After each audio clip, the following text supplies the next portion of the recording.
iskuulka Bakur Integrated Academy oo ku yaala xaafadda Islii ee magaalada Nairobi ayaa waxaa lagu qabtay xafladii daahfurka ee sanadkan.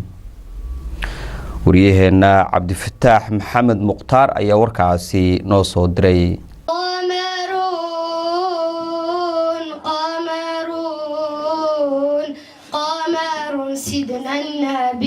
magaalada Nairobi qaasatan xaafadda Islii waxaa maanta lagu qabtay munaasabadda furitaanka akademiyada Bakur oo ay ka soo qayb galeen waalidiinta ardayda iskoolka dhigata ganacsato iyo mas'uuliyiin kala duwan. mas'uuliyiinta ka soo qayb galay munaasabadda xalfadda daafurka ee Bakur waxaa ka mid ah Sheekh Abubakar Jimcaale Gaabo oo ka tirsan guddiga ganacsatada Nairobi iyo mas'uuliyiin kale.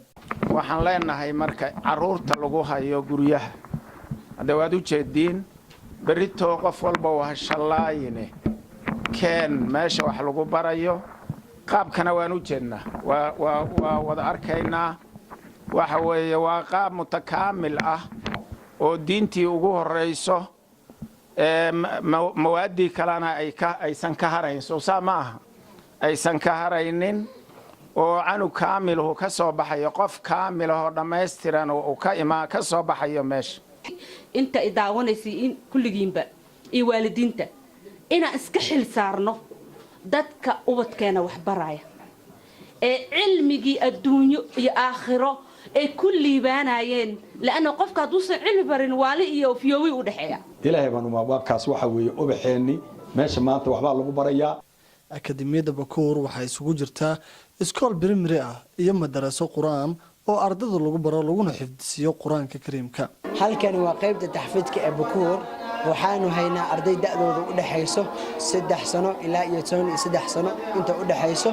wadada aan u marno inaan ku barno caruurteena quraankana waa inaan jeclaysiino marka hore allihii kitaabkani iska lahaa si ay u xifdiyaan kitaabka Ilaahay subxaanahu wa ta'ala. sidoo kale Maxamed Umar Maxamuud madaxa shirkadda Bakur ee maamusha akademiyada Bakur ayaa dhankiisa sharaxaad dheeraad ah ka bixiyay shirkadda Bakur iyo sida ay uga go'an tahay fidinta aqoon iyo akhlaaq isku dheelatiran. halkan aad joogtaan waa xafiiska laga maamulo akademiyada Bakur oo isugu jirta qayb lagu xafido quraanka kariimka ah iyo qayb primary school ah.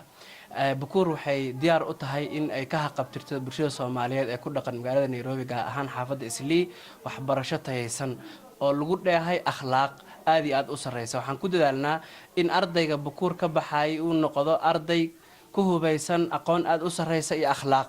gabagabadii maamulaha guud ee akademiyada Bakur Abdiraxmaan Aadam Xuseen ayaa madasha ka sheegay ahdaafta guud ee ugu waaweyn ay iskoolkan u aasaaseen. ahdaafta marka ugu waaweyn Bakur waxaa ka mid ah in maartay tacliin tayo sare leh oo haddana maartay dhameystiran inaan dadkii gaarsiino.